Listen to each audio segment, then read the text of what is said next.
Subscribe करें हमारा YouTube channel, bell icon को क्लिक करना ना भूलें, जिससे आगे आने वाले सभी यूट्यूब अपडेट्स, वीडियोस, नोटिफिकेशंस आपको मिलते रहें।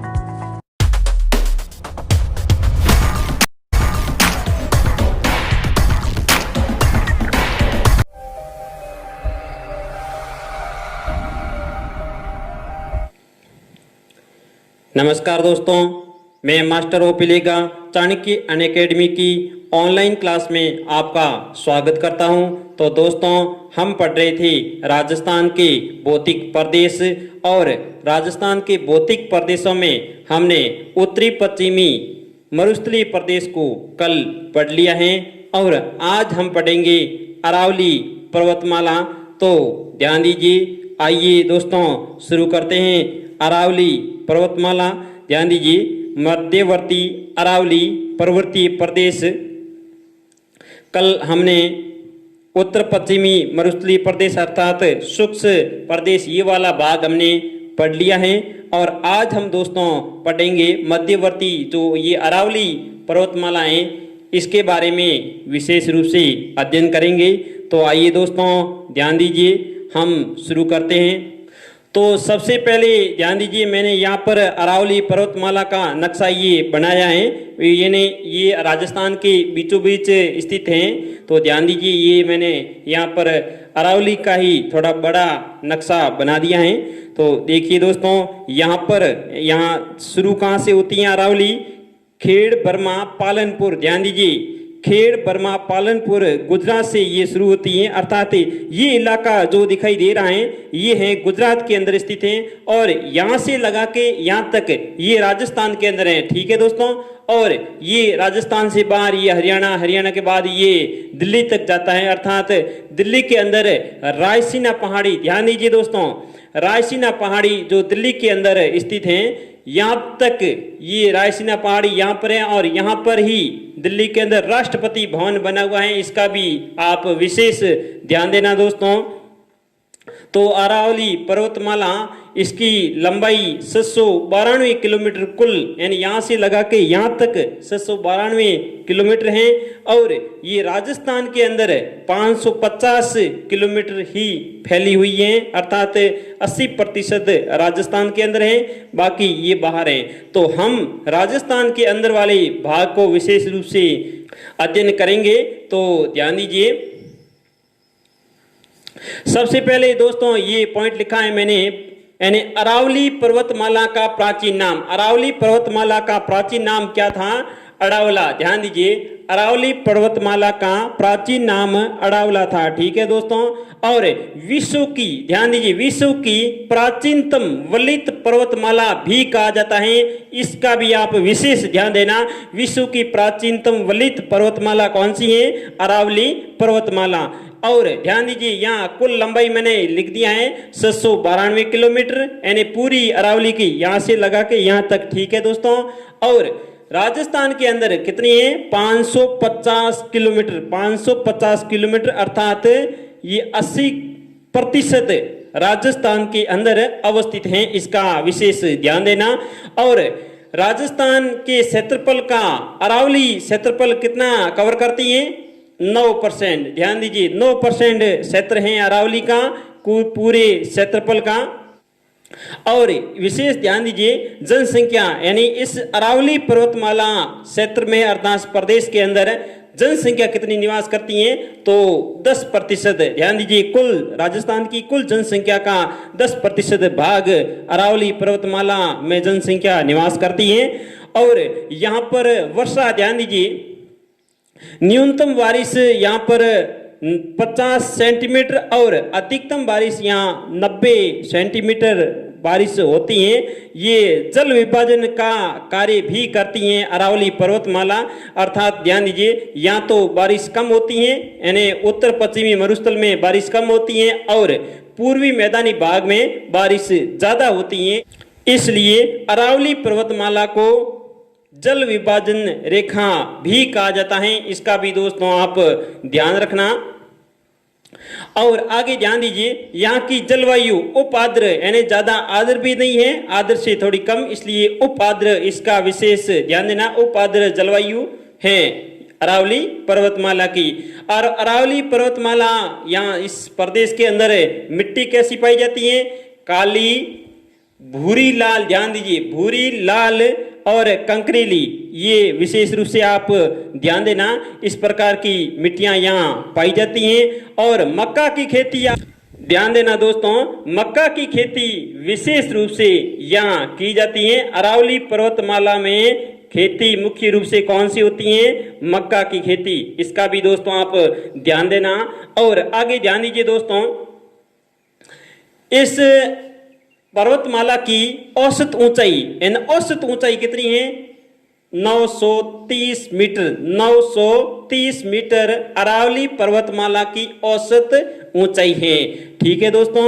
और अरावली पर्वतमाला प्रदेश के अंदर खनिज बहुत पाए जाते हैं, यानी बहुतायत में खनिज पाए जाते हैं, जैसे तांबा, सीसा, जस्ता, चांदी, लोहा, मार्बल, पन्ना, ग्रेनाइट, मैगजीन और अब्रक। ध्यान दीजिए, यहाँ सबसे ज्यादा खनिज पाए जाते हैं। ये राजस्थान की अर्थव्यवस्था के अंदर भी विशेष योगदान अपना देते हैं। तो खनिज मुख्य रूप से अरावली पर्वतीय क्षेत्र के अंदर पाए जाते हैं, इसका भी विशेष ध्यान देना। वैसे राजस्थान को खनिजों का अजायब घर भी कहा जाता है, तो इसका भी आप ध्यान देना दोस्तों। अब हम ये तो सामान्य सी जानकारी पढ़ ली है। अब हम अरावली पर्वतमाला को अर्थात अरावली पर्वतीय प्रदेश को विभिन्न भागों में बांटकर विस्तार से पढ़ेंगे, ताकि अपन को अच्छे से समझ में आ जाएगा। ध्यान दीजिए, अब ये वाला भाग यहाँ मैंने लिखा है उत्तर पूर्वी पहाड़ी प्रदेश। देखिए नंबर 1 पे लिखा है उत्तर पूर्वी पहाड़ी प्रदेश, ये वाला भाग ऊपर वाला। ठीक है, यहाँ मैंने ये दर्शा रखा है नक्शे के अंदर। देखिए शेखावटी प्रदेश, अलवर और जयपुर। ध्यान दीजिए, जयपुर जिला, अलवर जिला और शेखावटी में कौन से आते हैं? सीकर और झुंझुनू। ठीक है, तो ये क्षेत्र क्या कहलाता है? उत्तर पूर्वी पहाड़ी प्रदेश। ठीक है दोस्तों। और दूसरे नंबर वाला यानी इधर वाला, ये टोंक, अजमेर, पाली और इधर जयपुर का भी कुछ भाग आता है, तो ये मध्यवर्ती अरावली क्षेत्र हैं। ठीक है दोस्तों, मध्यवर्ती अरावली क्षेत्र।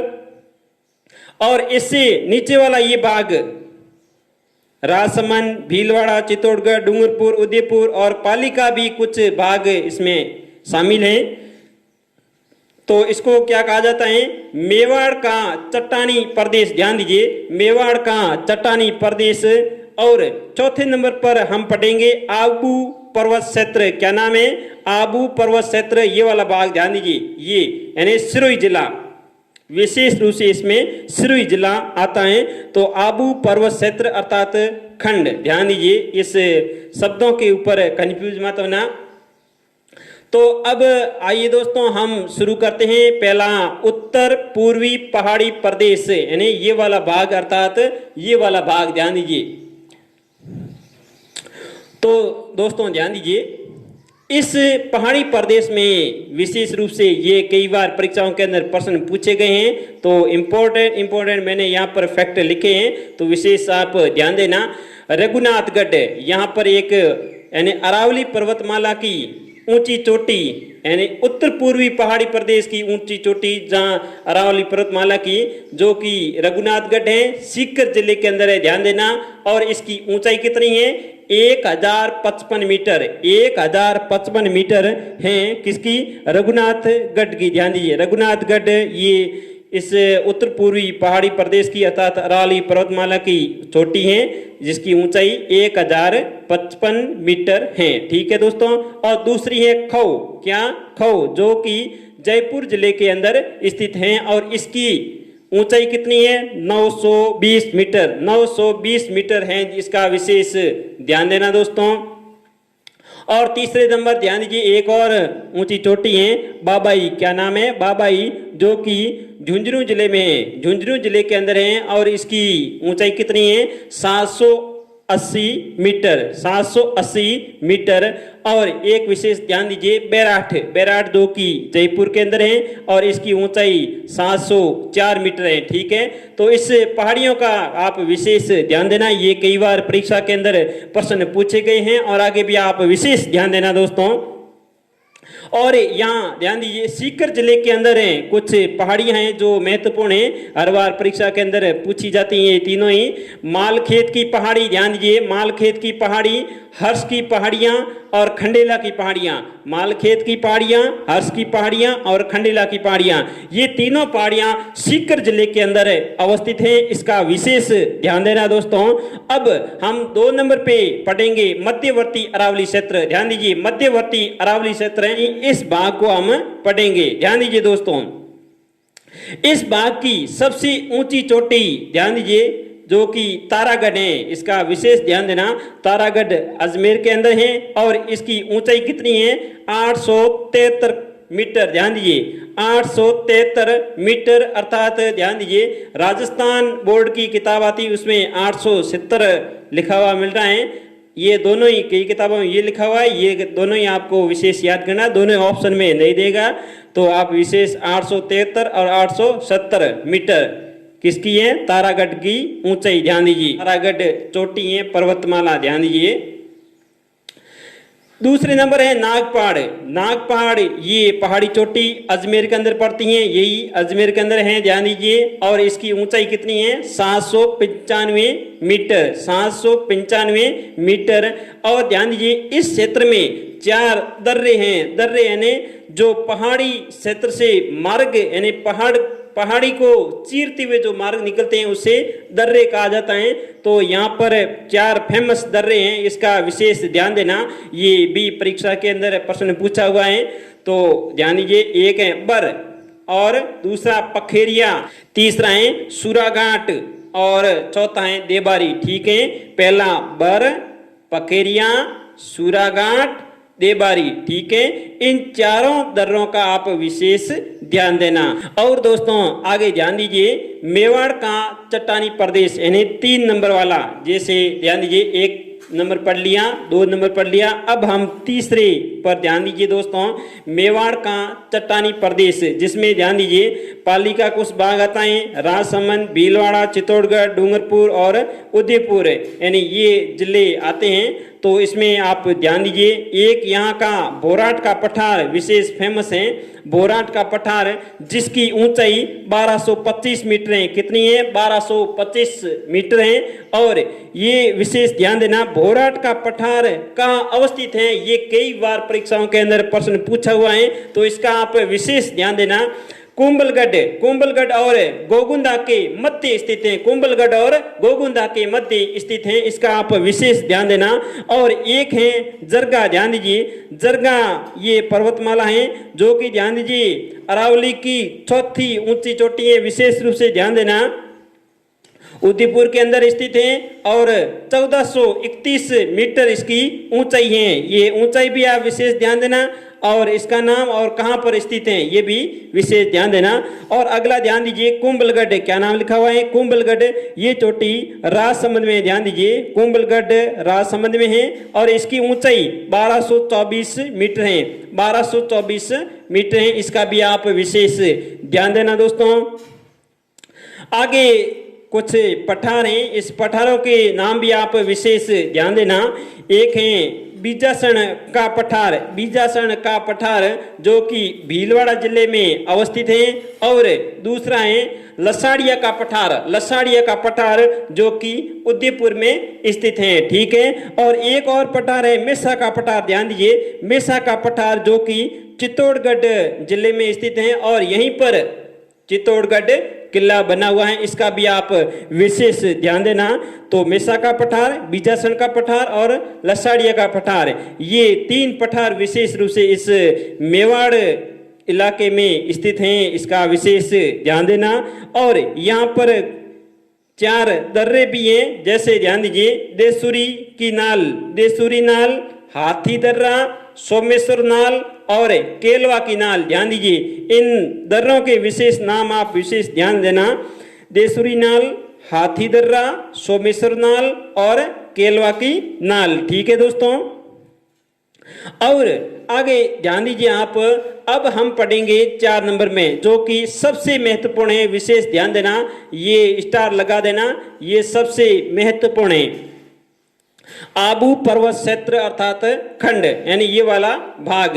अब ध्यान दीजिए दोस्तों, यहां पर एक पठार है जिसका नाम है उड़िया का पठार। ध्यान दीजिए, उड़िया का पठार जो कि राजस्थान में सबसे ऊंचा पठार है। विशेष ध्यान देना, सबसे ऊंचा पठार कौन सा है? उड़िया का पठार, जिसकी ऊंचाई 1360 मीटर है। कितनी है? 1360 मीटर है। और यहाँ पर ध्यान दीजिए, सबसे ऊंची चोटी यानी सिरोही के अंदर गुरु शिखर है। ध्यान दीजिए, गुरु शिखर जिसकी ऊंचाई 1722 मीटर है। कितनी है? 1722 मीटर है। अगर फीट में पूछे तो 5650 फीट। ध्यान दीजिए, 5650 फीट ऊंचाई है किसकी? गुरु शिखर की। ये विशेष ध्यान देना।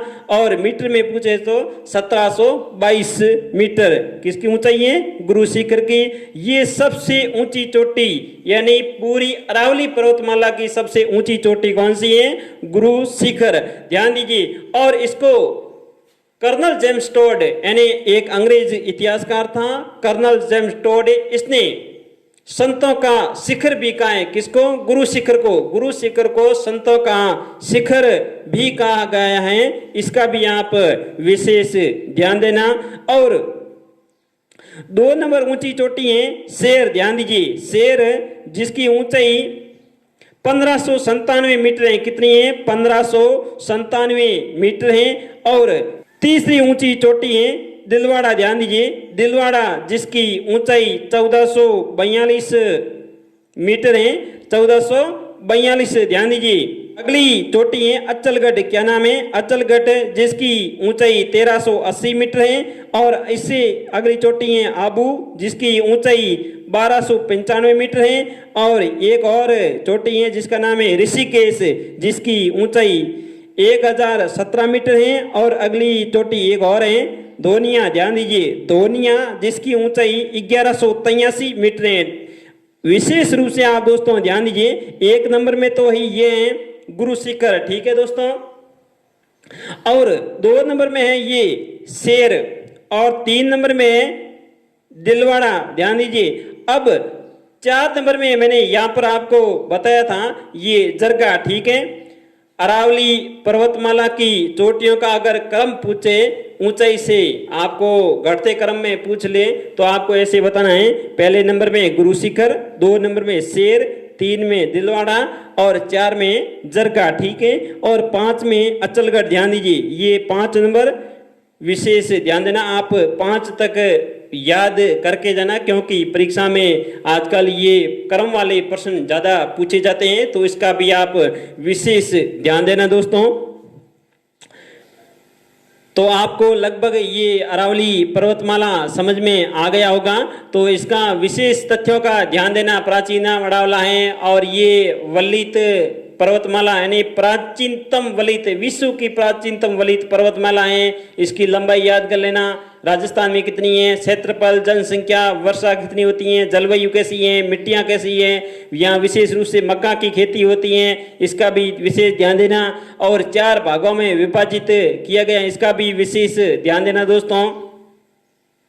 ठीक है, तो आपको ये अरावली पर्वतमाला पर मेरा वीडियो कैसा लगा? अगर अच्छा लगा है तो लाइक, शेयर और सब्सक्राइब जरूर करना, और दोस्तों के साथ ज्यादा से ज्यादा शेयर जरूर करना, ताकि इस निःशुल्क ऑनलाइन क्लास का ज्यादा से ज्यादा विद्यार्थी फायदा उठा सके। धन्यवाद दोस्तों, नमस्कार।